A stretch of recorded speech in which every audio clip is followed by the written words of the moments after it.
Hi hello friends, welcome to Anjani world. ఆ దుర్గమ్మ తల్లి మీకు సరి అయిన వ్యక్తులతోనే వివాహాలు జరిపిస్తున్నదని నాకు అర్థమయ్యింది. నా మనసులో ఉన్న దిగులు, అనుమానాలు పోయి నా మనసుకు ప్రశాంతత కలిగింది.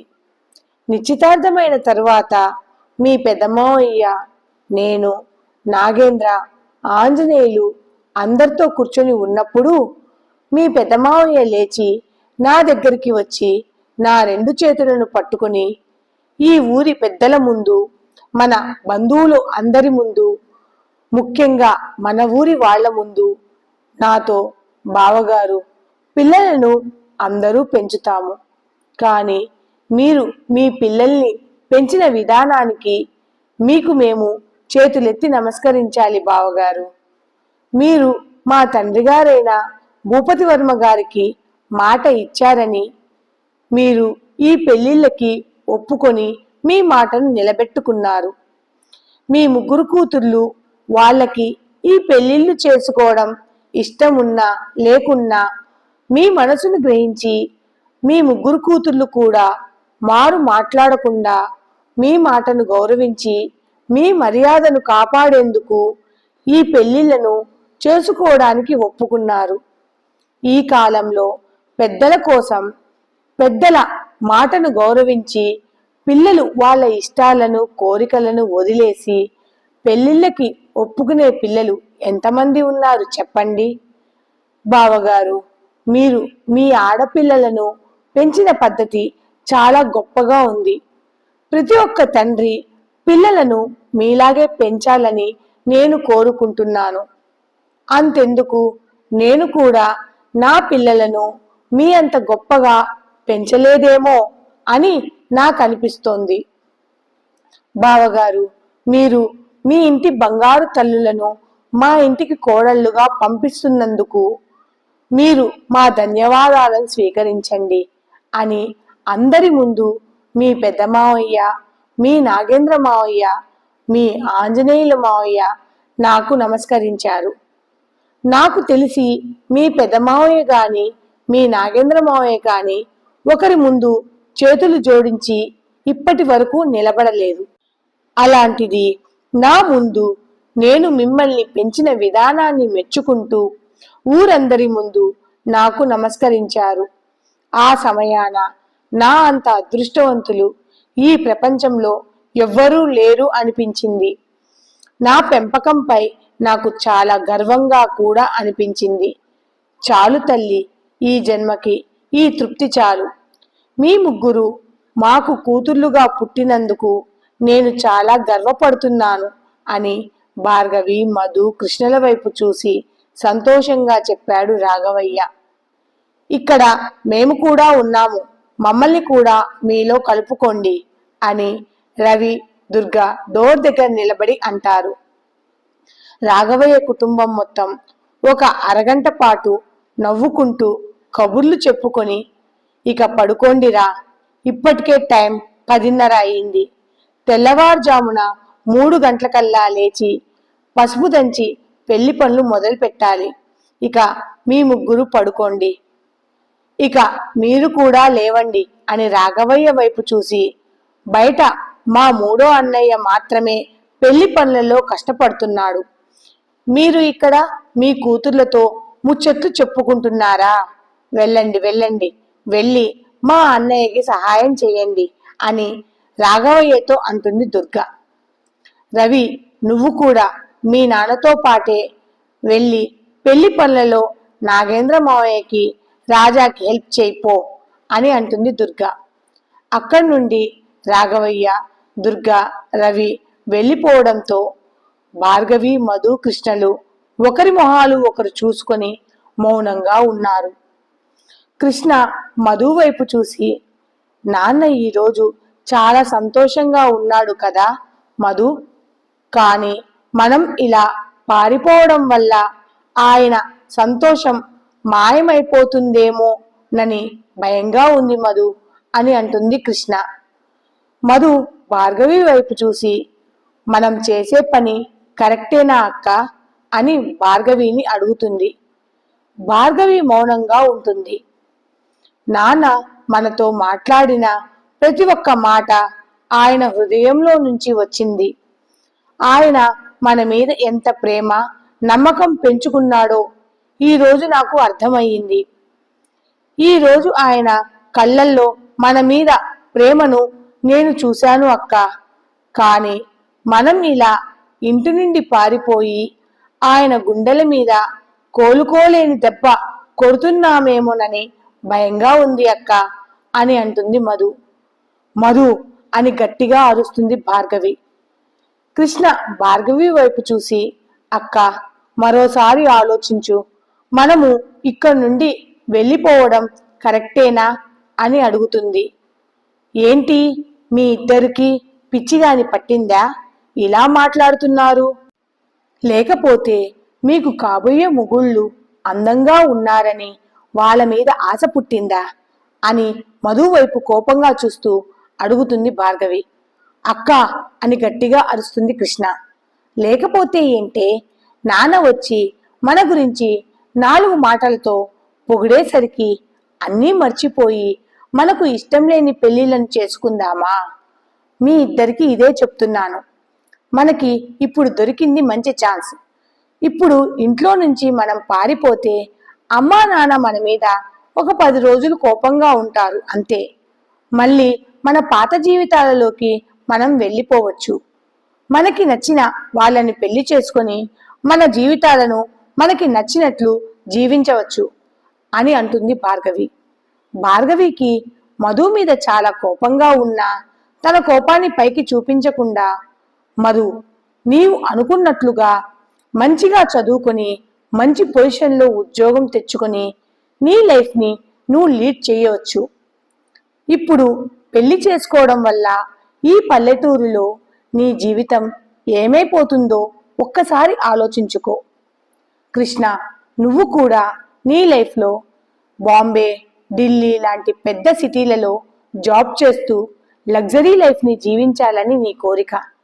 నీవు కూడా నాన్న చెప్పాడనో నాన్న సంతోషంగా ఉన్నాడనో ఈ పెళ్లి చేసుకోవడం వల్ల నీ జీవితం మొత్తం ఈ పల్లెటూరులో జీవించవలసి వస్తుంది. బాగా ఆలోచించుకోండి.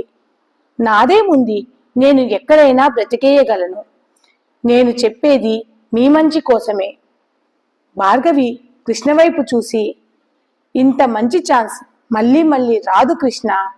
ఈరోజు నాన్న బాధపడతాడని ఇష్టం లేని పెళ్లిళ్లను చేసుకొని జీవితాంతం నరకం అనుభవిస్తూ, అయ్యో ఆ రోజు మంచి ఛాన్స్ వచ్చింది, పారిపోయి ఉంటే బాగుండేది, నా లైఫ్ మరోలా ఉండేది అని జీవితాంతం అనుకుందామా? లేక ఇప్పుడు కరెక్ట్ డెసిషన్ తీసుకుని మనము ఈ ఛాన్స్ని ఉపయోగించుకొని ఈ పెళ్లిళ్ళ నుండి ఈ ఊరి నుండి బయటపడి మన లైఫ్ని మనం హ్యాపీగా జీవిద్దామా? ఆలోచించుకుని నాకు చెప్పండి. చివరిగా అక్కగా నేను మీతో ఒక మాట చెప్తున్నాను, వింటారా అని మధుకృష్ణల వైపు చూసింది భార్గవి. మధుకృష్ణలు భార్గవి వైపు చూశారు. నా మాట విని మనకు వచ్చిన ఛాన్స్ని ఉపయోగించుకొని ఇక్కడి నుండి బయటపడి సేఫ్గా ఒక వారం రోజులు బయట ఉండి ఆ తర్వాత మన ఇంటికి వెళ్దాం అని చెప్పింది భార్గవి. భార్గవి మధు వైపు చూసి, ప్లీజ్ మధు, ఈ ఒక్కసారికి నా మాట వినవే అని చాలాసేపు మధుని బ్రతిమిలాడుతుంది భార్గవి. కృష్ణ కూడా మధు వైపు చూసి, అక్క చెప్పే దాంట్లో పాయింట్ ఉంది మధు, ఈ ఒక్కసారికి అక్క మాట విందాం అని అంటుంది కృష్ణ. మధు మనసంతా గందరగోళంతో నిండిపోయి ఉంది. మధు మైండ్లో రాఘవయ్య ఫేస్లో సంతోషం కనపడుతుంటే మరోవైపు ఆదిత్య మాటలు గుర్తుకు రావడంతో ఇవేవీ కాకుండా ఇంకేదో ప్రమాదం వస్తోందని మధు మనసు హెచ్చరిస్తోంది. రామయ్య ఇంట్లో అందరూ తెల్లవారుజామునే నిద్రలేవాలి, త్వరగా పడుకోండి అని అందరికీ చెప్పింది భారతి. రామయ్య, ఆంజనేయులు, తులసి, భారతి, దుర్గా ఎవరి గదుల్లోకి వాళ్ళు వెళ్ళి పడుకుంటారు. ఆడపిల్లలందరూ బాగా అలసిపోవడంతో ఎప్పుడో నిద్రలోకి జారుకున్నారు. చంద్ర తన రూంలో టైం ఎప్పుడెప్పుడు 12 అవుతుందా, అందరూ పడుకున్నారా లేదా అని మాటి మాటికి చూసుకుంటూ ఉన్నాడు. నాగేంద్ర ఇంట్లో హాల్లో కూర్చొని ఉన్న రాజ్యం దగ్గరికి పూజ వచ్చి, అమ్మా, నీ బీపీ టాబ్లెట్లు, నీకు నిద్ర పట్టడానికి వాడే టాబ్లెట్లు అయిపోయినాయి అంట కదా. ఆదిత్య అన్నయ్య నీకు ఈ బీపీ టాబ్లెట్లు అలానే నీ నిద్ర టాబ్లెట్లను తీసుకుని వచ్చి నీకు ఇవ్వమని నా చేతికి ఇచ్చాడు. ఇదిగో అమ్మా అని పూజ ఆ టాబ్లెట్లను రాజ్యం చేతిలో పెట్టింది.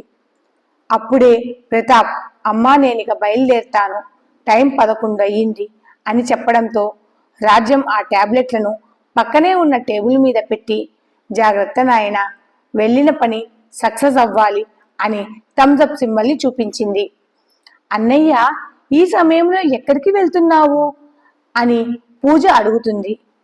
పని మీద బయటకు వెళ్లే వాళ్ళని ఎక్కడికి అని అడగవద్దని నీకు ఎన్నిసార్లు చెప్పాలి పూజ అని గట్టిగా అరుస్తుంది రాజ్యం. రాజ్యం అరుపుకి పూజకు కోపం వచ్చి మూతి తిప్పుకుంటూ తన గదిలోకి వెళ్ళిపోతుంది.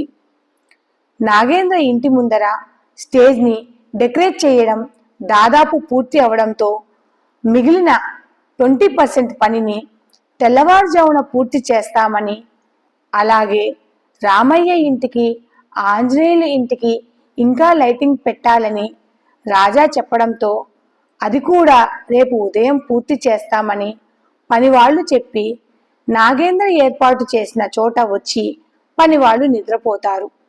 మిగిలిన పనివాళ్లు, వంటవాళ్లు అందరూ తెల్లవారుజామునే వస్తామని చెప్పడంతో పెళ్లికి కావలసిన వస్తువులన్నీ పంతులు గారు తెస్తామని చెప్పడంతో అన్ని పనులు దాదాపు కంప్లీట్ అయినట్లే అనుకొని వచ్చిన బంధువులు, స్నేహితులకు ఎటువంటి ఇబ్బందులు కలగకుండా ఏర్పాట్లు ఉండేలా చూడాలని నాగేంద్ర, రాజా, రవి, రాఘవయ్య మాట్లాడుకుంటూ ఉన్నారు.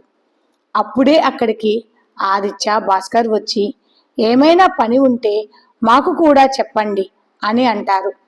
నాగేంద్ర నవ్వుతూ, ఏంటి మీ పెళ్లిళ్లకు మీరే పనులన్నీ చేసుకున్నామని రేపు మమ్మల్ని దెప్పి పొడవడానికా అని అంటాడు. సరదాగా కాసేపు అందరూ మాట్లాడుకొని తెల్లవారుజామునే నిద్ర లేవాలి కాబట్టి ఇక వెళ్ళి అందరూ పడుకుందాము, మిగిలిన పనులు తెల్లవారుజామున చూసుకోవచ్చు అని రాఘవయ్య అంటాడు. అందరూ ఎవరి పాటికి వాళ్ళు వెళ్ళిపోతారు. నాగేంద్ర ఇంట్లో రాజ్యం బెడ్ మీద పడుకొని ఉంటే రాజ్యం కాళ్లను నొక్కుతూ ఏవో కబుర్లు చెప్తోంది సంధ్య. అత్తయ్య, ఇప్పటికే 11:30 అయింది, ఇక పడుకోండి అని చెప్పింది సంధ్య. సరే కాని అక్కడ హాల్లో టేబుల్ మీద నా టాబ్లెట్లు పెట్టి మర్చిపోయాను, అందులో బీపీ టాబ్లెట్ తెచ్చి నాకు ఇవ్వవే, ఆ టాబ్లెట్ వేసుకుంటే కానీ రేపు ఉదయాన్నే నేను త్వరగా నిద్ర లేవలేను అని చెప్పింది రాజ్యం. సంజయ్ ఎగురుకుంటూ హాల్లోకి వెళ్ళి టేబుల్ మీద ఉన్న టాబ్లెట్లను తీసుకొని రాజ్యం దగ్గరికి వచ్చి అందులో ఒక టాబ్లెట్ తీసి రాజ్యం చేతికి ఇచ్చి మంచినీళ్లు చేతికి ఇచ్చి మిగిలిన టాబ్లెట్లను రాజ్యం పక్కనే ఉన్న టేబుల్ మీద పెట్టింది సంధ్య. ఇక నువ్వు కూడా వెళ్ళి పడుకో సంధ్య అని చెప్పింది రాజ్యం. అలాగే అత్తయ్య అని చెప్పి సంధ్య తన గదిలోకి వెళ్ళి పడుకుంటుంది. నాగేంద్ర, ఆదిత్య ఇంటి లోపలికి వస్తూ, నానా, నాకు చిన్న పని ఉంది, నేను ఆ పని చూసుకొని వచ్చి పడుకుంటాను, మీరు వెళ్ళి పడుకోండి అని చెప్పాడు. త్వరగా వచ్చి పడుకో, రేపు ఉదయం నిన్ను పెళ్లి కొడుకుని చెయ్యాలి అని అంటాడు నాగేంద్ర. ఆదిత్య చిన్న నవ్వుతో అలాగే నానా అని చెప్పి ఇంటి నుండి బయటికి వస్తాడు. రామయ్య ఇంట్లో రాఘవయ్య, దుర్గా తమ గదిలో పడుకుని ఉండగా రాఘవయ్యకి ఎంతసేపటికి నిద్ర పట్టక అటూ ఇటూ కదులుతూనే ఉన్నాడు. దుర్గా రాఘవయ్య వైపు చూసి, ఏంటి నిద్ర పట్టడం లేదా అని అడిగింది. మన పిల్లలకి అప్పుడే పెళ్ళిళ్ళు అయిపోతున్నాయి. ఏంటో లోపల సంతోషంగా ఉన్నా దానితో సమానంగా టెన్షన్ కూడా ఉంది దుర్గా అని అంటాడు రాఘవయ్య. మీరేం టెన్షన్ పడకండి, మనకు అంతా మంచే జరుగుతుంది.